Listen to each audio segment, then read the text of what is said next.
Indonesia kayaknya Kayak ubin masjid lah ya. waduh, bukan Adem. itu aja bro, akan menjadi tempat pariwisata nomor 1 di dunia.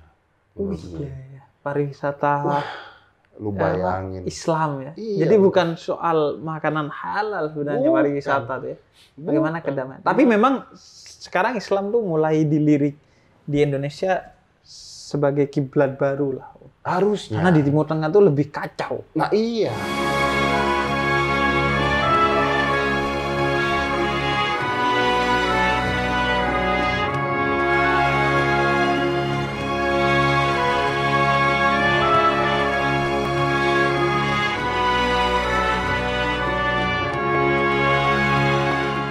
Assalamualaikum warahmatullahi wabarakatuh. Waalaikumsalam warahmatullahi wabarakatuh, Habib. Allah, Om Deddy, apa kabar? Alhamdulillah, baik. Akhirnya ketemu lagi. Semakin Gimana? berakhlak. Semakin berakhlak. Semakin Ya? berakhlak. Mualaf lancar. Mualaf lancar. Lancar. Saya mulai belajar tentang cinta, damai, indah. Azan. Wah, beneran mualaf berarti. Azan. Azan, kita berhenti dulu. Balik lagi, azan udah beres. Udah beres. Diajari loh Habib Iya sama mualaf dong. loh. Habib mesti belajar juga. Makanya. Habib kan memang juga- butuh kerendahan hati Butuh loh kerendahan. untuk belajar ke siapa saja. Iya, untuk bicara sama saya. apalagi. Iya, untuk Mualaf jadi itu kan harus dizakatkan juga, Habib. iya makanya. Nah, mualaf itu kan memang kenapa dia harus zakat? Karena memang mualaf itu kan kadang dia teralienasi dari komunitasnya, Betul. bahkan dari keluarganya. Kadang-kadang dimusuhin sama keluarga. Mm-mm. Teman-teman yang lama menghindar, Mm-mm. pekerjaan menghilang. Iya, ini pendapat atau curhat? Ini pendapat. Pendapat ya. Iya. Iya. Nah, makanya jadi dia harus dizakati Iya. agar sustain secara ekonomi. Betul. Jadi Nanti sebelum ngomongin iman kita ngomongin perut perut. dulu. Betul. Om, tadi kan ada orang tuh yang ketika mualaf tercerabut, Om. Apa? Om Deddy tercerabut dari keluarganya atau dari masyarakatnya, iya, betul, dari betul, tongkrongannya. betul. Om Deddy tuh- Awalnya keluarga besar, kalau ibu yang deket-deket nggak terlalu peduli. mau mualaf kayak Mau apa kayak? mau mualaf, murtad lagi, mualaf lagi. Oh, iya. Kayaknya nggak terlalu peduli. Anda anak durhaka atau gimana? Anak nggak dipeduli. Nggak dipeduliin gitu. Kalau mereka nanya apa, ibu saya kan usia udah 85 tahun. Jadi nanya, lo kok kenapa? Kok pindah agama gitu. Terus saya bilang, ya karena teman-teman juga dari dulu lebih dekatnya begini, lebih ngerti gini. Terus bilang, ya udah serah. Iya. Udah. Bukan tipikal yang kemudian Enggak. ribut Cuman kalau urusan itu, keluarga Pak, ya? besar, omnya punya tante, punya adik, punya anak, punya sepupu, yang kayak gitu-gitu. Wah, jadi gosip keluarga Jadi gosip, nih. ya. Jadi gosip keluarga. Mereka berpikirnya, begitu saya mualaf, saya jadi radikal. Oh iya, Gitu. takutnya begitu. Takutnya menghina agama saya yang sebelumnya. Sebelumnya. Benar. Terus saya bilang, loh, justru saya bisa membela agama-agama kalian. Betul. Justru saya bisa membela agama Betul. kalian. Gitu. Karena kita yang mayoritas. Karena kita mayoritas. Jadi jangan dipikirnya gue mualaf terus saya akan menghina agama saya sebelumnya. Lah siapa saya menghina agama saya sebelumnya? Enggak. Saya akan gitu. Akhirnya, tapi tetap tuh, Bib, awal-awal mereka agak-agak, waduh ini nanti gimana? Waduh Iya. nanti ini gimana? Gitu kan. Apalagi gue punya suara besar gitu Iya, kan. iya. Setelah mualaf berjalan dengan asik, gitu, udah berapa lama. Terus Mualaf asik loh. asik. Asik. Akhirnya mereka berpikir, oh ternyata baik ya, ternyata tidak berbeda ya, ternyata Iya. malah menambah hal positif ya gitu. Udah akhirnya akhirnya keluarga saya itu semua itu mualaf. Serius. Enggak bohong gue bohong. Kirain. Anak saja tidak mualaf, lagi keluarga besar. Om, terus ini nggak Om? Nggak ada ini nggak Om? Lu punya kayak, wah gue pengen nih anak gue juga mualaf gitu. Lu ada ini nggak? Perasaan lu tuh gimana dalam relasi dengan anak Om? Kalau Terkait Habib agama. nanyanya pingin. Pengen. Tapi gue belajar nih Bib, dari dulu, saya itu mualaf bukan karena disuruh. Saya tuh mualaf karena ketemu teman-teman seperti Habib, ketemu teman-teman seperti Gus Miftah, ketemu teman-teman yang positif Islamnya. Nah, saya berharap kalau anak saya ngelihat saya seperti ini, dia kan baru 14 tahun, akhir Iya. balik juga belum. Iya. Jadi nantinya dia akan mencontoh, oh ternyata seperti ini. Dibandingkan saya otoriter kan dengan, oh, kamu harus begini, kamu harus begini. Gue dulu kalau digituin, saya menghindar bro. Iya. Saya menghindar. Nah ini Beb yang jadi masalah Beb. Banyaknya asupan-asupan Islami yang tidak Islami menurut saya. Iya. Yang akhirnya ketika anak-anak melihat, apalagi dari agama lain melihat, loh kok ngajarnya membunuh? Begitu ya. Kok ngajarnya membenci? Iya. Kok ngajarnya tabrak anjing? Langsung dong antipati dong. Iya. Saya nggak nyalahin kalau saya dulu asupannya begitu. Agama apa ini? Iya, benar. Larinya jadi begitu. Ini nih yang jadi masalah. Karena asumsinya memang agama itu kan sumber kedamaian ya. Betul. Jadi begitu agama itu tidak menghadirkan kedamaian, orang pasti udah ngapain ya? Ngapain? Tadinya nggak ada masalah. Iya. Jadi tambah masalah. Jadi nambah masalah gitu. Ngapain? Orang kan masuk agama atau masuk masjid gitu, itu kan nyari damai. Nyari gitu. damai. Ya minimal lebih damai dari kafe lah masjid itu. Ya minimal ketika kalau masuk kafe damai, mungkin paling jauh pikiran. Tapi kalau masjid kan hati. Nah, tapi kan sekarang bisa aja masuk masjid marah-marah. Nah, gitu iya, kan. makanya. Keluar penuh dendam. Itu tergantung kemudian orang yang ngurusin masjid sih. Nah, iya betul. Cara memilih penceramah yang benar. Cara milih masjidnya, cara milih penceramahnya. Volume Toanya, speakernya iya. Agar tidak Tidak mengganggu membuat orang orang akhirnya juga. kontraproduktif secara Iya. dakwah, akhirnya kontraproduktif dan orang jadi apaan sih ya? Iya, lagi tidur, kenceng banget gitu misalnya gitu kan, apaan sih? Gitu kan. Bisa. Sama ini nggak Om Ded, menurut lo yang berubah dari lo sebelum dan setelah mu'alaf tuh apa sih Om? Yang maksudnya di luar agama ya? Gua tuh nemuin inilah setelah mu'alaf. Nemuin bahwa Islam itu adalah agama yang kompleks. Berarti ketika mu'alaf awal-awal nggak ngerti. Seolah-olah Islam ya gitu aja, udah sama semuanya gitu. Karena sebelum saya mu'alaf, saya tidak ditarik-tarik. Tidak ditarik-tarik oleh orang-orang tertentu. Iya. Begitu mu'alaf, saya ditarik-tarik, diajak ke sini, diajak ke sana, diajak ke sini. Yang ini ngomongnya beda, yang ini ngomongnya beda, yang ini ngajar beda, ini ngajar beda, gitu kan. Saya bilang nih kayak Coca-Cola nih, ada Diet Coke, ada Coca-Cola ini gitu kan. Aneh-aneh juga nih gitu kan. Padahal Coca-Cola semua gitu, harusnya juga nggak saling sentimen. Harusnya nggak saling sentimen. Karena yang untung kan satu orang satu gitu, company, seharusnya satu company. Gitu. Nah terus, ternyata kompleks sekali gitu, kompleks sekali. Nah akhirnya terus gue berpikir bahwa apa yang membuat ini kompleks? Oh ternyata pemahaman. Nah yang berubah adalah saya berubah pemahaman saya tentang sebuah agama. Oke. Jadi pada akhirnya gue berpikir bahwa seseorang itu menjadi baik atau tidak kadang-kadang bukan tergantung dari agamanya, tapi tergantung dari mana dia belajar agamanya, tergantung dari akhlak dia. Makanya ketika saya ketemu Syekh Ali Jaber, almarhum, saya nanya sama beliau, Syekh kalau belajar Islam itu seperti intinya gini, ada pesan-pesan nggak buat saya yang baru mu'alaf? Beliau mengatakan, gampang katanya, jangan belajar Islam dari seorang guru, belajar Islam dari Islam itu sendiri. Maksudnya gimana tuh? Maksudnya dia bahwa Islam itu sendiri adalah akhlak dan cinta. Oke. Jadi itu Islam, belajarlah dari Islam itu sendiri. Lu kok kayak ini, kayak berkesan banget sama Syekh Ali Jaber. Lu sekali kan ketemu dia? Sekali doang? Sekali doang. Maksudnya di luar podcast nggak ketemu lagi? Tidak pernah ketemu. Tapi kayak, dalam banget sama. Karena gini bro, kan kalau misalnya sama Habib ya, saya sih menganggap saya dengan Habib ini udah seperti saudara, sahabat gitu. Ada apa-apa kita ngobrol, keluh kesah kita ngobrol gitu ya. Bib, bantu podcast dong, gitu, kayak gitulah gitu. Kalau sama si Ali Jaber ini saya nggak kenal awalnya. Nah terus beliau itu datang ke saya, tadinya nggak mau, tadinya nggak mau datang karena udahlah gitu baru ditusuk. Ini banyak orang nggak tahu, banyak orang nggak tahu. Jadi setelah beliau ditusuk itu banyak sekali, saya tidak mengatakan siapapun, banyak sekali golongan-golongan tertentu yang meminta beliau untuk menyuarakan sesuatu. Iya. Yaitu, Syekh, tanda tangan, kita maju nih. Tanda tangan, kita demo nih. Iya. Minta itu. Itu tiap menit begitu, menurut beliau. Nah, akhirnya terus beliau, udah deh, saya datang aja ke podcast, bareng ditemenin sama Gus Miftah pada saat itu, untuk ngasih tahu ke orang-orang bahwa, gua nggak apa-apa ya. Udah ya, jangan ribut ya.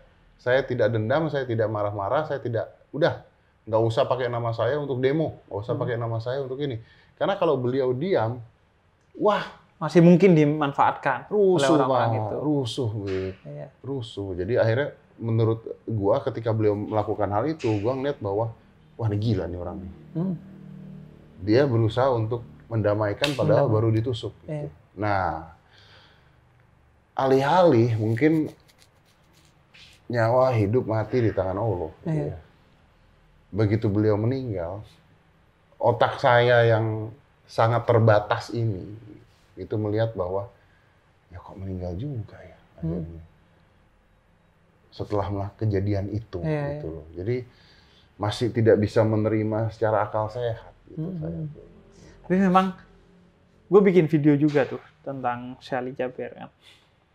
Dan dia sampai ngambil pelajaran dari bajunya yang kebetulan nggak warna putih, tapi hitam waktu itu.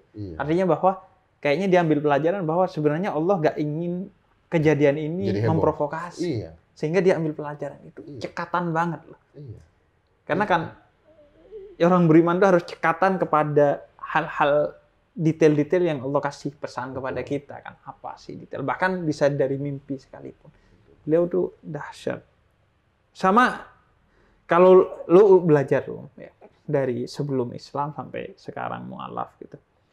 Siapa aja menurut lu yang gue belajar terinspirasi kalau ceramah deh atau kalau sosok deh? Kalau sosok ya, pertama gue mualaf pada saat itu dengan Gus Miftah. Nah, akhirnya pasti gue belajar dengan beliau. Gue salut dengan beliaunya ada dua hal. Beliau ini berani ngomong.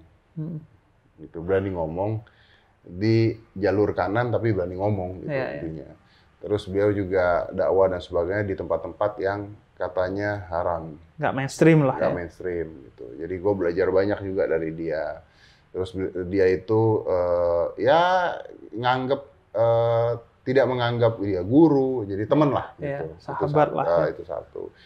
Kedua, ini gue jujur ya, bukan gara-gara ente ada di sini bro. Gitu. Gue mendengar kata Habib Ja'far itu pertama kali itu Habib Ja'far. Terus gue nonton, ada Habib begini ya. Gitu. Habib gokil juga nih. Gokil, gini. Habib gokil loh. Habib gokil. Gitu, kan. Tapi yang Habib Ja'far tidak kena ITE. Habib Ja'far gokil. Gokil nih Habib nih. Terus gue ngobrol sama Coki Muslim gitu ya. Terus gue ngeliat bahwa Habib Ja'far ini masuk ke area di mana orang-orang tidak mau masuk karena takut diserang. Gitu. Ya gimana? Ditanya minuman beralkohol. Kumpul sama Coki Muslim. Tapi ternyata yang bikin gue dikenal Om Ded, tapi Coki Muslim. Gitu. Iya betul. Lumayan lah. Tapi kan pahala mereka. Dia jalur neraka itu udah pasti. Gitu kan. Makanya. Tapi Anda temanin gitu. Terus saya berpikir, inilah sebenarnya seorang pemuka agama yang baik menurut saya adalah orang-orang yang seperti ini menurut saya. Gua mungkin salah. Iya. Terus gue belajar banyak dari Habib. Setiap kali ada pertanyaan yang menurut saya tidak masuk ke logika akal berpikir saya selalu nanya. Ya contohnya kayak, bro ada ustadz nabrak anjing dengan sengaja, kayak tadi kita tanya, itu gimana? Ternyata yang Habib sampaikan ke saya berbeda tuh.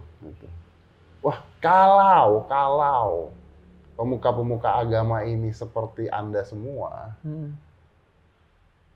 Indonesia kayaknya kayak ubin masjid lah ya. Waduh, bukan itu aja bro. Akan menjadi tempat pariwisata nomor 1 di dunia. Iya. Pariwisata. Lu bayangin. Islam ya. Iya, Jadi bukan soal makanan halal sebenarnya pariwisata tuh ya. Bagaimana kedamaian. Tapi memang sekarang Islam tuh mulai dilirik di Indonesia sebagai kiblat baru lah. Harusnya. Karena di Timur Tengah tuh lebih kacau. Nah iya, harusnya begitu. Sesama Muslim aja bunuh-bunuhan di sana. Nah, sekarang bayangin kalau ada bule nih datang ke Indonesia. Ini kejadian nyata. Ini kejadian nyata. Saya nggak pernah cerita baru di sini. Gue punya teman bule. Dia tinggal di rumah gua selama 1 bulan penuh. Oke. 1 bulan penuh. Ini bule nih ya. Bule ganteng cowok. Oke. Gitu. Dia jalan karena dia merasa bahwa dia nginep pokoknya sebulan penuh karena ada kerjaan lah di tempat gue. Itu lu selama lah? Sebelum Oke. Dia jalan pagi-pagi keluar nyari bubur. Karena seminggu pertama gua kasih lihat makanan-makanan di jalanan yang kaget. Wah, $1 katanya. $1 banyak itu $1 ini udah. sampah ini kalau $1 di Amerika nggak bisa apa-apa nih. Sampah di sini dapat bubur ada ayam nih katanya. Aduh. Padahal di Amerika beberapa $1 juga dapat sampah, Om. Yang food itu. Nah, yang food iya betul. Di sini $1 Anda dapat kesehatan. $1 dapat kesehatan. Terus akhirnya dia pagi-pagi saya belum bangun, dia pergilah nyari bubur jalan sendirian. Pulang dia cerita. Ini kejadian tuh udah lama. Dia cerita, wah, Indonesia. Kenapa? So, gua lagi jalan di jalanan. Tiba-tiba ada mobil. Mobil berhenti di depan. Set. Dibuka kaca mobilnya. Buka kaca. Di sana ada wanita berhijab. Terus ada pria juga. Dengan pakaian Muslim. Dengan pakaian Muslim. Sir. Begitu dia lihat, dia buka, otak temen gue ini mati gua. Mati nih gua. Kalau nggak ditembak, dibom gua. Karena kebanyakan nonton film-film itu. Iya. Dia nggak bisa lari, nggak bisa ngapain, dia diem tertegun doang. Turunlah gitu. Terus si cowoknya bilang, dia udah diem, bisa bahasa Inggris. Dia bilang, my son bilang, you look like bintang film di Amerika. Boleh nggak my son take a picture? Seorang Indonesia. Biasa dong. Take a picture, kan? Mister. Take a picture, Mister. Akhirnya sekeluarga take a picture. Dia pulang, dia cerita sama gua. Terus dia bilang, ini teman-teman gua nggak tahu nih di Amerika. Kayak begini. Karena yang ada di otak mereka adalah, kalau lu lagi jalan bule, di stop mobil dengan orang-orang Muslim, itu pasti bom. Iya. Itu pasti bom. Nah dari sana terus dia cerita ke teman-temannya, lu tahu nggak gua kemarin begini-gini. Jadi nggak benar tuh cerita semuanya tuh nggak benar. Cuman yang jadi masalah adalah banyak cita-cita negatif yang akhirnya keluar karena yang positif tidak keluar. Gitu loh bos. Dan itu sebenarnya imajinasi itu dibangun secara sadar oleh Hollywood. Ada satu film dokumenter yang merekam bagaimana Hollywood itu mayoritas filmnya mendiskriminasi, membangun imajinasi yang buruk tentang Islam dan orang Arab gitu. Jadi dia bikin dokumenter tentang itu gitu. Nanti kalau ini gua tampilin deh filmnya. Nah, jadi itu Om. Kalau buku misalnya Om, lu baca buku-buku keislaman gitu atau apa? Banyak, saya dapat buku-buku keislaman banyak sekali. Oh iya. Banyak banget. Lu ada 1-2 buku lah yang gue baca, gue lupa judulnya juga apa. Karena pada saat saya mualaf itu, yang ngirimin buku, ngirimin sajadah, ngirimin, banyak bos. Gitu. Iya, nanti saya sumbangkan karena tidak bisa dibaca semua, tidak mungkin dibaca semua. Sudah mungkin. Al-Quran, Al-Quran ya pasti banyak banget. Banyak. Iya. Nggak ada yang ngirimin aplikasi buat beli. Buat beli ya? Al-Quran kan ada aplikasi. Oh iya. Bisa. Padahal tinggal buka ya? Tinggal buka. Al-Quran boleh didudukin nggak, Bos? Al-Quran apanya dulu nih? HP yang ada Al-Qurannya. Kalau HP yang ada Al-Qurannya boleh. Apa bedanya? Yang nggak boleh itu mushafnya. Apanya itu? Mushafnya, kitabnya. Kitabnya. Tapi dibawa ke kamar mandi juga kan kitabnya ada di HP, Bos. Iya, ada di HP. Sama kayak ada di kepala. Emang kalau ada di kepala, kepalanya nggak boleh masuk kamar mandi. Pintar sekali jawabnya. Tapi kalau didudukin walaupun ada di kepala ya nggak boleh. Oh iya, betul. Jadi kalau di HP boleh didudukin dong. Boleh. Di bawah WC pun boleh Iya. dong. Yang nggak boleh itu kalau di HP, ada aplikasi Al-Quran, Anda juga ada website-website yang enggak.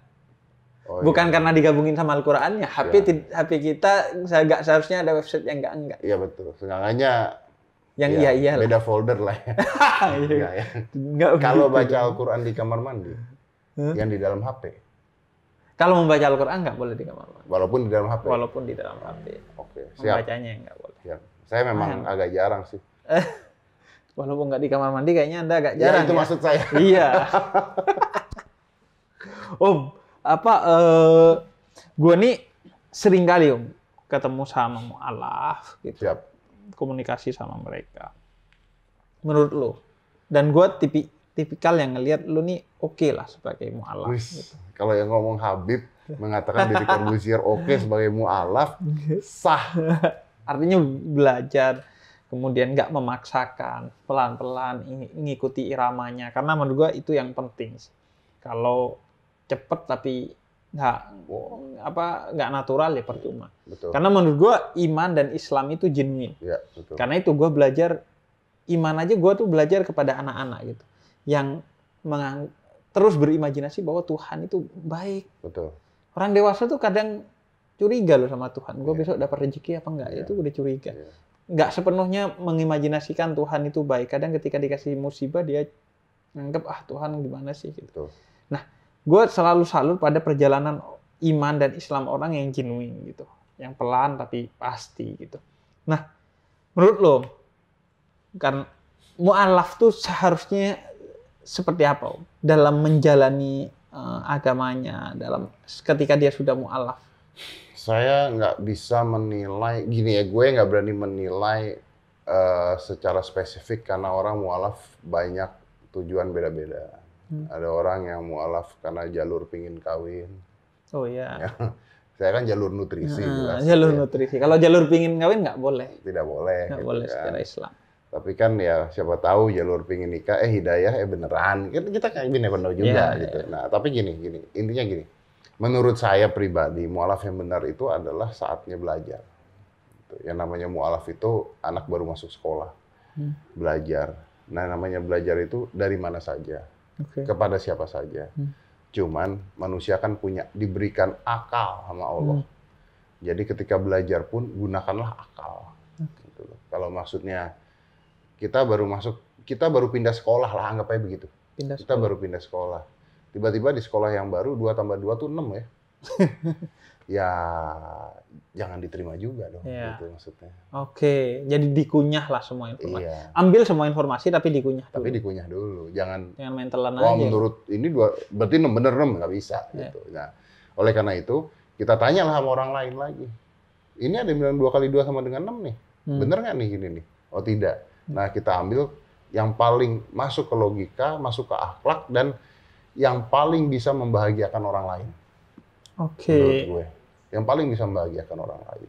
Itulah dia, Bib, pertanyaan-pertanyaan gue ke NTB tadi, kayak misalnya menyiksa hewan di jalan, gitu ya. Anggaplah yang satu ngomong A, satu ngomong B. Maka saya akan mengambil jalur yang paling bisa membahagiakan orang lain. Bahkan semua makhluk, Bahkan nggak semua hanya makhluk. orang. Karena ada kata-kata yang mengatakan, peduli amat itu anjing punya siapa. Wah, ini tidak membahagiakan orang loh. Ya. Anda nggak tahu yang orang punya anjing itu gimana rasanya loh, Anda nggak tahu loh. Gitu. Sangat mencintai anjingnya. Kita nggak pernah tahu. Dan ngapain pula kita harus gini. Ngapain gitu loh. Gua nggak ngerti, gua nggak masuk. Jadi logika gua nggak masuk. Jadi mu'alaf yang benar menurut saya adalah ketika Anda terus belajar, terus dikunyah, terus bertanya, lalu patokannya satu. Itu tadi yang Habib ajarkan, bahwa cinta sama cinta dan akhlak. Itu doang. Kalau tidak masuk ke area cinta, tidak masuk ke akhlak, berarti ada yang salah. Dan kita akhirnya belajar lagi. Dan kita belajar lagi. Dari orang lain untuk mengkompen ya, melihat mana yang sebenarnya apa sih maksudnya ya akhirnya dengan mengkomparasikan pendapat-pendapat. Sama aja seperti orang belajar bela diri. Orang belajar bela diri karate, orang belajar bela diri taekwondo, ditanya mana yang paling bagus, tergantung nanyanya sama siapa. Yang karate bilang karate paling bagus, taekwondo bilang taekwondo paling bagus. Nggak bisa ngomong, berantem di jalanan yang menang tukang beca. Kalau enggak yang menang yang pegang pistol. Yang menang yang pegang pistol. Lu pakai jurus apapun dari jauh, habis lo. Iya, jadi akhirnya ya kita harus lihat dulu logikanya seperti apa gitu loh. Jadi memperbanyak referensi lah. Betul. Kuncinya supaya logikanya bisa masuk. Referensi sehingga kita tahu nih sebenarnya maunya hadis ini, maunya ayat ini apa sih dari berbagai pendapat yang Makanya ada. orang-orang seperti Habib ini adalah orang-orang yang harus didukung oleh pemerintah. Ya, didukung. Karena orang-orang seperti Habib ini adalah orang-orang yang selalu membantu menyuarakan Pancasila, NKRI, membela, hidup matinya membela. Jangan sampai ketika Habib ada apa-apa tidak dibelain. Tenang, tapi ada Allah yang belain saya. Betul. Saya tuh dari kecil Om diajari sama ayah saya, intan surullah yang surukum. Lu pegang pokoknya ini kata ayah saya. Jika lu nolong Allah, Allah akan tolong lu. Ya tentu Allah butuh sesuatu ya, butuh perantara untuk menolong. Tapi maksud gua, gua gak merancang apapun untuk minta dibela oleh selain Allah gitu. Jadi biar Allah yang ngurusin. Saya yang mintain barusan. Saya yang mintain barusan. Iya. Saya mintain. Nanti saya ganti, Anda mintain ke pemerintah, nanti saya ganti, saya mintain ke Nabi Muhammad, Anda dikasih syafaat. Alhamdulillah. Ya, di akhirat ya. Anda kasih saya dunia. Tapi jangan saya cepat lah. Jangan cepat-cepat. Akhiratnya. Yang terakhir, saya sih berharap bahwa orang-orang seperti Habib ini banyak di Indonesia, diperbanyak banyak, dan saya yakin orang-orang seperti Habib Ja'far ini banyak di Indonesia yang namanya tidak terdengar gitu. Nah, inilah tugasnya kita, konten kreator, tugasnya pemerintah, tugasnya teman-teman semua yang mulai berani bersuara.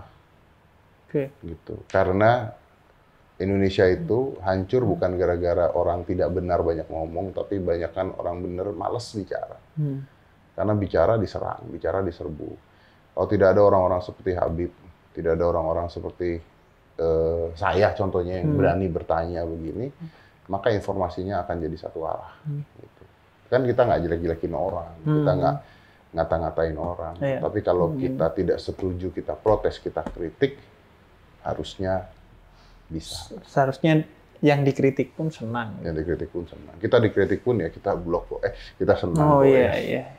Coki itu, bukan saya. Saya mah. Habib, makasih banyak. Ambil manfaatnya. Makasih Om Ded ya. Habib, Assalamualaikum warahmatullahi wabarakatuh.